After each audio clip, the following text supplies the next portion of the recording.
বাংলাদেশের সরকারি চাকরিতে সংরক্ষণের বিরোধিতা যে আন্দোলন, সেই আন্দোলনে ইতিমধ্যে শতাধিক মানুষের মৃত্যু হয়েছে এবং তারপর থেকেই বাংলাদেশে কারফিউ জারি হয়েছে, বন্ধ রয়েছে ইন্টারনেট এবং বন্ধ হয়েছে একাধিক বিশ্ববিদ্যালয় থেকে শুরু করে মেডিকেল কলেজ অনির্দিষ্টকালের জন্য বন্ধ রাখা হয়েছে। এবং তারপর থেকেই দেখা যাচ্ছে যারা বিদেশে অর্থাৎ ভারতীয়, নেপাল, ভুটান বিভিন্ন দেশের যারা পড়ুয়ারা যারা বাংলাদেশে পড়তে গেছিলেন তারা কিন্তু ফিরতে শুরু করেছে। গত শুক্রবার থেকে যদি আমরা দেখি, ফেরা শুরু হয়েছে। এই 3 দিনে প্রায় 250-রও বেশি মেডিকেল পড়ুয়া তারা ভারতে ফিরেছে, যার মধ্যে অন্যতম হচ্ছে ডানকুনির 13 নম্বর ওয়ার্ডের অরবিন্দ পল্লীর আর এক মেডিকেল পড়ুয়া। সে তার বাড়িতে এসে পৌঁছেছে গতকাল রাতেই, এখানে রয়েছে। তার সাথে আমরা প্রথমেই কথা বলে জানবো, এই বাংলাদেশে তুমি কি করতে গেছিলে এবং কোন কলেজে? আমি খাজা ইয়ানুস আলী মেডিকেল কলেজ রাজশাহী ডিভিশনের আন্ডারেতে এমবিবিএস কোর্স করছিলাম। ফিরলে কেন? ওখানেতে ঝামেলা হওয়া শোনা, যদিও আমাদের কাছে কোনো সেরকম নিউজ ছিল না, ওয়াইফাই যেহেতু অফ ছিল, আমাদের নেট অফ ছিল। তো যতটা আমাদের ওখান থেকে হাই কমিশনার প্লাস আমাদের প্রিন্সিপাল কলেজ থেকে যতটা আমাদের ইনফরমেশন দিয়েছিল, আমাদের উনি বলেছিলেন যে আমাদের বেটার হবে ওখান থেকে ইভ্যাকুয়েট করতে। তো আমরা সেই জন্য বেরিয়ে গেছি ওখান থেকে। আমাদের যে কটা স্টুডেন্ট ছিল ইন্ডিয়ান, তারা সবাই এসে গেছি আমরা। এবং ওখানকার পরিবেশ মানে অভিজ্ঞতা কেমন তোমার বাংলাদেশে থাকার? ভালো, খুবই ভালো। খাওয়া-দাওয়া আমাদের ওখানেতে সেম, পড়াশোনাও বলতে পারেন same, student same, patient profile same.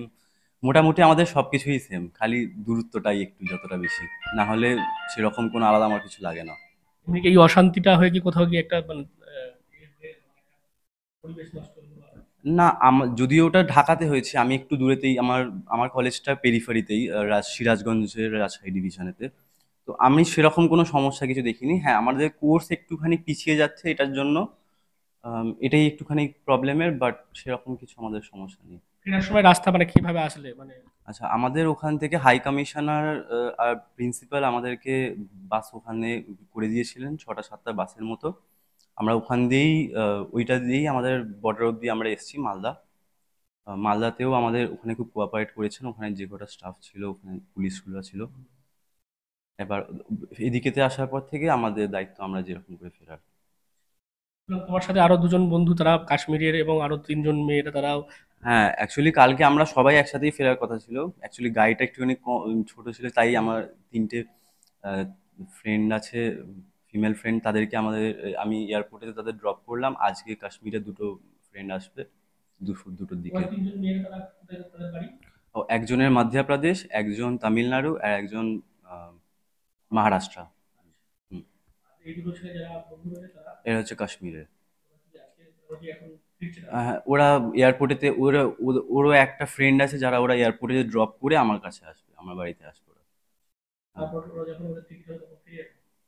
না, ওরা হয়তো, যদি জিনিসটা যদি খুব তাড়াতাড়ি মিটে যায় তাহলে হয়তো এখান থেকে ওরা আবার ফিরে যাবে, কারণ কাশ্মীরের ওখানে ফ্লাইটের টিকিট তো অনেক, ট্রাভেলিং কস্ট অনেক, টাইমও অনেক, ততদিনে তো আমরা যাওয়া আসা করতে করতে আর বাড়িতে যাওয়া হবে না। তো সেরকম কিছু প্ল্যানে আছে, যদি জিনিসটা খুব তাড়াতাড়ি মিটে যায় তাহলে হয়তো আমরা ওরকম করেই ফিরে যাবো, আর যদি না হয় ওদের মোস্ট প্রবলি 1-2 দিনের মধ্যে ওরা বাড়ি চলে যাবে। মানে বাংলাদেশ তোমরা আবার যাবে বলছো?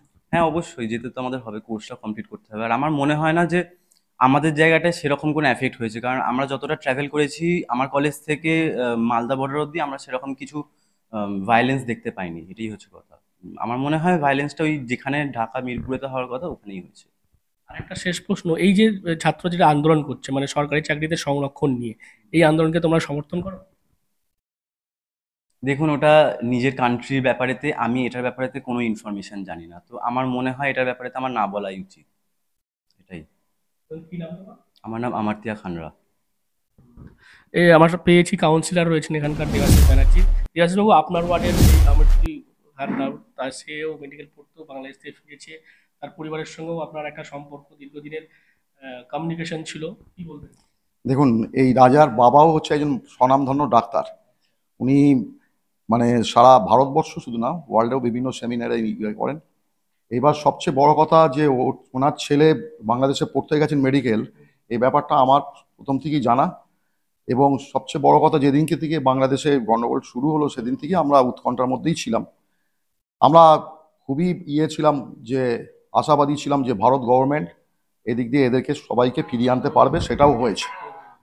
তার সাথে সাথে কালকে আপনারা দেখেছেন 21শে জুলাই মমতা ব্যানার্জিও বলেছেন যে যে যেখানে আছেন তারা সহযোগিতা করুন। যে তাদের এলাকার কেউ যদি এরকম থাকে, কোনো রকম ইয়ে থাকে, তাদের সহযোগিতা করুন। তা মমতা ব্যানার্জিও চিন্তিত ছিলেন। তা ভারত গভর্নমেন্ট এটা করেছে, খুব ভালো কাজ করেছে, সব ছেলেদেরকে ফিরিয়ে এনেছে বর্ডারের মাধ্যমে।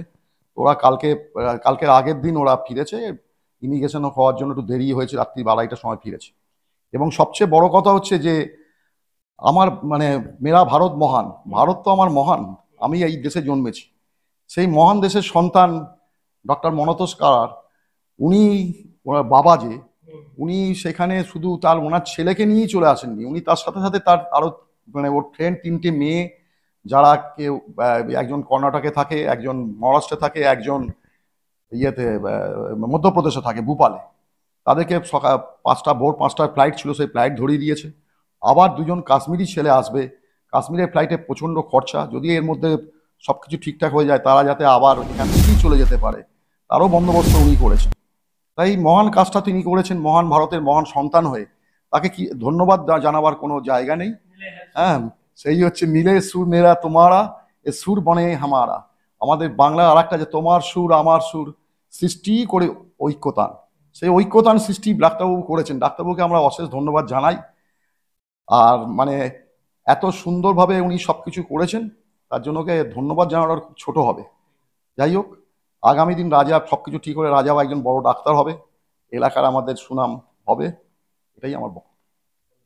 তো বুঝতেই পারছেন, রাজা বাড়ি ফেরার পর থেকেই তার পরিবারের যে উৎকণ্ঠা, কাউন্সিলরের যে উৎকণ্ঠা, সেটা একটু হলেও কমেছে, এবং তারা যেমনটা আশা করছে যে খুব শীঘ্রই এই অশান্ত বাংলাদেশ সেটা শান্ত হবে, এবং যারা পড়ুয়ারা সেখানে পড়াশোনা করছে তারা আবার সেখানে ফিরে গিয়ে ডাক্তারি পড়াশোনা করে বড় বড় ডাক্তার হবে, এমনটাই তারা আশা করছেন। এবং যেমনটা আমরা জানতে পারছি যে এই বাংলাদেশের যে সরকারি সংরক্ষণের যে কোটা নিয়ে যে আন্দোলন, সেই আন্দোলনে কিন্তু ইতিমধ্যেই শতাধিকের মৃত্যুও হয়েছে। তবে এই মুহূর্তে কিন্তু একেবারে বাংলাদেশ জুড়ে কারফিউ রয়েছে, পাশাপাশি ইন্টারনেট পরিষেবাও বন্ধ রয়েছে, এবং সরকারও চেষ্টা করছে যত দ্রুত সম্ভব এই যে বিষয় সেটাকে শান্তিপূর্ণ অবস্থাতে নিয়ে আসা। এবং যার কারণেই আমরা দেখতে পাচ্ছি যারা বিভিন্ন দেশের পড়ুয়ারা রয়েছেন, বিশেষ করে ভারতের, নেপাল, ভুটান, সেই সমস্ত জায়গার পড়ুয়ারা কিন্তু আস্তে আস্তে ফিরতে শুরু করেছে।